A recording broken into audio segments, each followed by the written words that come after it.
Ada satu persamaan dari tiga pasangan calon Pilgub Jakarta. Ketiganya kompak sowan kepada mantan Gubernur Jakarta. Yang terbaru, pasangan Darmakun menemui Gubernur Jakarta 1997 hingga 2007 Sutioso. Darmakun sebut banyak menerima masukan penanganan sejumlah masalah Jakarta, mulai dari banjir, transportasi untuk mengatasi kemacetan. Semua ilmunya yang pernah beliau lakukan selama beliau berkiprah di masa beliau memimpin Jakarta ini. Mulai dari urusan banjir dengan 13 sungai yang harus kita perhatikan, dan juga urusan transportasi, moda transportasi umum yang terintegrasi untuk meminimalisir kemacetan di Jakarta. Sebagai Gubernur Jakarta yang menjabat 2 periode, Sutioso bilang Jakarta ini spesial, perlu tokoh dengan gaya kepemimpinan sesuai karakteristik wilayah. Sebagai senior saya hanya bisa memberikan masukan-masukan, ya, terutama tentang Jakarta yang sangat spesial gitu ya, dan juga sharing ya dari pengalaman memimpin Jakarta itu seperti apa. Memang setiap daerah tingkat provinsi tentunya mempunyai spesifik masing-masing gitu, sehingga memerlukan cara gaya kepemimpinan yang juga lain gitu. Sebelumnya pasangan Pramono Rano dan RK Suswono juga menemui Bang Yos. Selain Bang Yos, pasangan Pram Rano dan RK Suswono juga menemui Gubernur Jakarta 2007 Fauzi Bowo. Di hadapan Foke, Pram sebut bakal melanjutkan program yang berdampak dari gubernur terdahulu. Bang Yos, Bang Foke sudah meletakkan dasar dengan Transjakarta, kemudian dimulailah ada LRT, MRT dan sebagainya. Ini sebenarnya pembahasannya bukan sekarang, ini sudah ada sebelumnya, tapi dieksekusi pada eranya Pak Jokowi. Sehingga dengan demikian, apa yang sudah baik kita teruskan. Selain menemui Bang Yos dan Foke, pasangan RK Suswono juga mengungkap niat untuk menemui Anies dan juga Ahok. Saya menyampaikan pesan kepada seluruh mantan gubernur, kami ingin silaturahmi. Itu pesannya sama. Ke Pak Ahok begitu, saya dengar Pak Ahok juga merespon, walaupun beliau kesana nggak ada masalah, kan tujuannya bukan minta didukung, tujuan pertamanya silaturahmi. Kami orang baru, ilmunya sedikit di wilayah ini. Secara syariat kan kita jangan so tahu ya, supaya tidak so tahu saya datangi Pak Foke dengan ilmunya, Pak Sutioso dengan nasihatnya, nanti Pak Ahok termasuk Pak Anies. Sudah menjawab sebagai pertemanan, tapi tidak spesifik tentang penjadwalan bertemunya, mungkin masih sibuk. Lantas, benarkah pertemuan bakal paslon RK dengan Anies dan Ahok bakal terwujud? Benarkah ada misi di setiap pertemuan demi mendulang suara? Tim Liputan, Kompas TV. Kemudian apa dampak yang bisa dihasilkan dari ketiga bakal paslon untuk menemui Gubernur Jakarta terdahulu? Benarkah hanya sekadar pertemuan biasa tanpa ada misi spesial? Kita bahas bersama dengan dosen ilmu politik Universitas Paramadina, ada Ahmad Khairul Umam. Mas Umam, kalau kita lihat dari komunikasi politik yang selamat sore.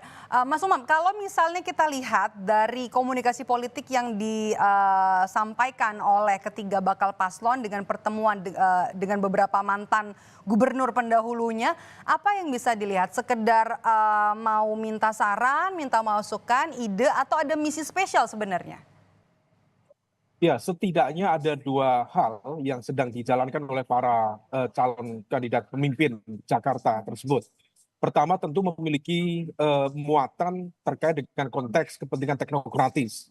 Karena bagaimanapun juga menjelang nanti pada pemilu, mereka harus belanja masalah, ada cukup banyak isu-isu kebijakan publik yang tampaknya persoalan Jakarta itu tidak mengalami pergeseran signifikan. At least selama beberapa dekade belakangan ini. Isu lingkungan, kemudian perumahan, kemudian kesenjangan sosial, dan semua itu kemudian membutuhkan ya transportasi, kemacetan, dan lain sebagainya. Yang dalam konteks follow up-nya, dalam konteks penanganannya itu mensyaratkan adanya keberlanjutan. Maka kemudian belanja masalah untuk mendapatkan saran, masukan yang konstruktif dari para pemimpin lama tentu sangat dibutuhkan. Tetapi ada juga faktor kepentingan yang kedua, bisa saja ini adalah menjadi bagian dari agenda konsolidasi elektoral. Karena bagaimanapun juga para mantan pemimpin DKI Jakarta tersebut tentu juga memiliki basis-basis kekuatan pendukung yang termaintain maupun tidak termaintain sebagai bagian dari simpatisan dan juga jaringan sosial mereka yang kalau misal kemudian terjadi pertemuan visi, pertemuan misi, cara pandang yang sama, dan akhirnya kemudian mereka mau memberikan dukungan secara terbuka, maka itu akan menjadi sebuah political endorsement yang sangat efektif. Nah, maka nama-nama seperti Bang Yos, kemudian Pak Foke, kemudian Pak Ahok sendiri yang tentu juga memiliki basis pemilih loyal di segmen kelompok menengah atas, termasuk Mas Anies yang per hari ini juga memiliki basis pemilih loyal yang cukup kuat tersebar di beberapa wilayah, terutama di Jakarta Timur, kemudian Jakarta Selatan dan juga Jakarta Pusat. Nah, kalau misal kemudian itu bisa sekali dayung dua pulau terlampaui, maka silaturahmi ini bukan sekedar silaturahmi biasa, tetapi memiliki muatan teknokratis sekaligus juga memiliki agenda kepentingan konsolidasi elektoral yang memadai ke depan. Jadi sangat terlihat ya untuk bisa mendapatkan political endorsement, belajar soal kebijakan-kebijakan yang pernah diambil, sekaligus bisa meraih basis suara loyal dari para mantan gubernur, begitu ya? Ya, benar sekali. Oleh karena itu beberapa upaya pendekatan dilakukan secara intens. Meskipun tampaknya tidak semuanya akan buka pintu. Selama ini, per hari ini yang buka pintu adalah mereka yang tampaknya tidak memiliki political resistance yang memadai. Misalnya Bang Yos, meskipun dia menjadi bagian dari keluarga besar Partai Nasdem, tetapi sebagai orang yang dituakan, tampaknya beliau membuka pintu lebar-lebar kepada siapapun. Nah, kemudian Pak Foke juga sama, yang per hari ini tampaknya tidak terafiliasi kepada kekuatan politik tertentu juga membuka ruang yang begitu lebar. Tetapi begitu masuk pada nama Pak Jokowi, yang per hari ini masih menjadi presiden aktif, kemudian meskipun nanti kita tahu di pencoblosan pilkada November mendatang, Pak Jokowi sudah tidak menjadi aktif presiden lagi, aktif. sudah pensiun. Oke. Nah, oleh karena itu Pak Jokowi tentu juga akan menjadi bagian dari target yang ingin dimasuki oleh para calon gubernur dan juga calon wakil gubernur. Kemudian masuk Pak Ahok, kemudian masuk Pak Anies. 3 nama terakhir adalah nama yang memiliki kekuatan politik yang cukup memadai. Tentu ada segmen-segmen basis pemilih loyal, sekaligus juga infrastruktur politik dan juga kekuasaan yang masih bisa dimainkan dan juga masih bisa dimanfaatkan secara elektoral untuk memastikan kemenangan di pilkada November mendatang. Oleh karena itu langkah-langkah ini yang sudah 2 masuk di Pak Fauzi Bowo, Pak Foke adalah sebuah pendahuluan. Tetapi saya yakin per hari ini sampai kemudian nanti November mendatang, proses pendekatan, penjajakan komunikasi tampaknya sedang terus dilakukan. Dan barangkali tidak semua akan buka pintu, karena bagaimanapun juga masing-masing kekuatan tentu akan mencoba menimbang, mengkalkulasikan untung rugi, dan juga bagaimana kemudian mereka bisa mengarahkan kekuatan mereka ke depan. Jadi sepertinya pertemuan para mantan atau para 3 paslon ini untuk bertemu dengan mantan gubernur seperti Foke dan juga Bang Yos ini hanya untuk membuka ya. Sebenarnya yang pingin ditarget untuk mendapatkan infrastruktur elektoral tadi dikatakan adalah ya ada Pak Jokowi yang saat ini masih menjabat sebagai presiden, kemudian juga ada Ahok, dan juga kemudian ada nama Anies Baswedan. Tapi kalau kita bahas soal nama-nama yang 3 terakhir ini nih, pertemuan antara RK dengan Anies dan Ahok bakalan terwujud nggak kira-kira? Ya, tentu ini menjadi spekulasi yang sangat menarik ya. Karena bagaimanapun juga RK adalah representasi dari kekuatan besar, yaitu Koalisi Indonesia Maju Plus. Nah, keberadaan kekuatan plus di dalam Kim tentu menimbulkan luka yang cukup mendalam, terutama bagi lingkar besar Mas Anies Baswedan dan juga basis pemilih loyalnya. Karena tidak majunya Anies Baswedan misalnya salah satunya patut diduga adalah bagian dari operasi kepentingan politik yang tampaknya memiliki kekhawatiran. Kalau misal kemudian Anies maju di Pilkada Jakarta, maka berpotensi mengkonsolidasikan basis kekuatan yang cukup efektif. Maka kalau misal kemudian nanti Pak Ridwan Kamil meskipun memiliki hubungan yang dekat dengan Mas Anies, barangkali akan ada kalkulasi dalam konteks silaturahmi ini.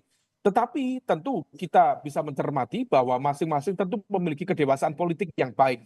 Maka bisa saja silaturahmi tetap terjalin silaturahmi tetap akan dilakukan, pertemuan, memberikan saran masukan konstruktif, tetapi dalam konteks dukungan politik tampaknya tidak akan disampaikan secara terbuka. Kecuali nama-nama tadi, Pak Jokowi, kemudian Pak Ahok yang sudah clear menjadi bagian dari keluarga besar PDIP misalnya, atau Mas Anies yang per hari ini belum menunjukkan keberpihakan secara kekuatan kepartaian, maka akan mengkalkulasikan secara matang apakah akan mendeklar dukungannya secara terbuka ataukah mereka akan bermain pada aras atau pada level yang tengah-tengah untuk kemudian berselancar dalam konteks dinamika politik ke depan.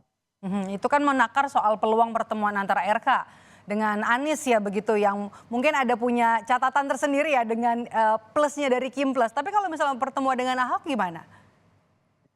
Ya tentu menjadi sebuah catatan juga ya. Kalau misalnya kemudian Pak Ahok memposisikan diri sebagai bagian dari keluarga besar pemimpin Jakarta dan kemudian mengayomi berbagai macam potensi anak bangsa yang sedang berkontestasi, barangkali akan tetap dilakukan. Meskipun kita tahu bahwa dalam konteks kedisiplinan di partai politik, PDIP termasuk yang cukup disiplin.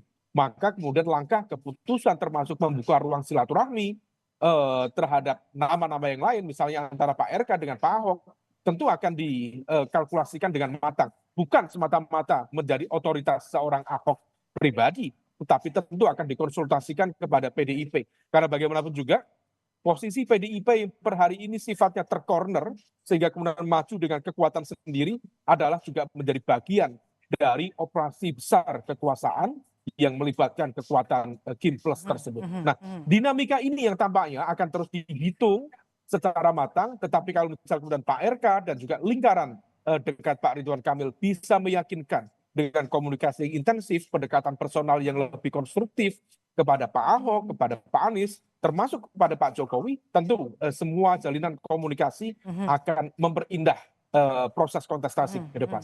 Oke, Mas Umam, Anda melihat pertemuan ini hanya sebatas untuk belajar soal kebijakan, apakah kemudian nantinya juga bisa terwujud untuk mengarah kepada dukungan atau juga endorsement politik? Seperti yang saya sampaikan di pertama tadi, bicara tentang konteks kebijakan itu adalah bonus. Apa yang kemudian bisa diberikan dalam konteks saran masukan konstruktif, hal-hal yang sifatnya teknokratik dalam konteks kebijakan publik, sifatnya adalah bonus. Tentu dalam konteks kontestasi kemenangan, maka yang menjadi kepentingan paling utama, paling fundamental bagi seorang cagup dan cawagup adalah dukungan elektoral. Maka pertemuan ini adalah sebuah proses penjajakan politik untuk menemukan persamaan visi, titik temu misi, yang kemudian kalau misalnya memungkinkan bagi follow up tindak lanjut lebih jauh, terutama dengan memberikan political endorsement, sekaligus juga dukungan secara terbuka untuk mengalirkan konsolidasi kekuatan untuk memastikan kemenangan ke depan. Maka silaturahmi ini betul-betul silaturahmi politik, ada hal-hal yang sifatnya teknokratis, tetapi muatan politiknya jauh lebih besar. Oke, kalau gitu kita masih bahas soal political endorsement. Adakah kepastian basis suara loyal dari pendukungnya Ahok ini bisa beralih atau bermigrasi ke pasangan Pramono, sementara basis suara Anies ini bakal kemana? Ini juga kan masih jadi tanda tanya begitu ya sampai saat ini. Ya, memang itu akan ditentukan oleh dinamika ke depan. Tentu masing-masing sudah memiliki arah preferensi politik yang sudah jelas. Bagaimana misalnya seorang Ahok yang menurut informasi spekulatif, para pendukung dan juga loyalis Ahok salah satu yang mencoba meyakinkan Bu Mega untuk akhirnya mengambil keputusan untuk mendukung Pak Pramono daripada kemudian memberikan dukungan kepada Mas Anies Baswedan yang per hari itu betul-betul sudah mendapatkan dukungan misalnya dari para kader PDIP di level DKI Jakarta. Nah, kalau misal kemudian prosesnya demikian, maka migrasi pemilih dalam konteks basis pemilih loyal tadi tampaknya sudah terbentuk melalui dukungan dalam konteks preferensi para elit atau patronnya. Misalnya Pak Ahok kepada Pramono Rano Karno. Tetapi di saat yang sama pendukung dari Pak Jokowi misalnya tampaknya akan tetap mengalir kepada Ridwan Kamil dan juga Suswono. Nah, ini yang kemudian perlu dihitung. Apakah memungkinkan terjadi shifting atau dalam konteks ini semacam split ticket voting. Sebenarnya bukan tiket, tetapi split support voting. Apakah kemudian dukungan itu akan terbelah atau tidak? Semua bergantung pada dinamika, tetapi besar kemungkinan per hari ini rasanya dinamika itu masih kecil terjadi. Kecuali ada proses pendekatan yang intensif, upaya meyakinkan secara intens, sehingga kemudian nama tadi mengalami perbedaan atau pergeseran arah preferensi politik. Misalnya secara tidak langsung, misalnya Anies Baswedan memberikan dukungan kepada Ridwan Kamil misalnya, atas nama persahabatan, atas nama pertemanan, maka bisa saja seorang Anies Baswedan yang di penghujung penutupan pilkada yang lalu memiliki kedekatan dengan PDIP, tetapi kemudian akhirnya memberikan dukungan kepada Ridwan Kamil. Who knows? This politics, the arts of impossible.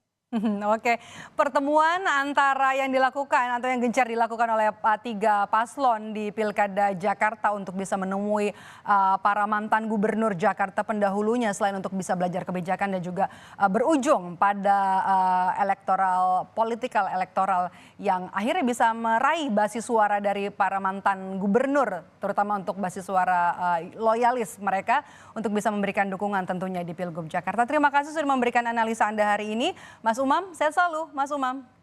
Masih, Mbak Maido.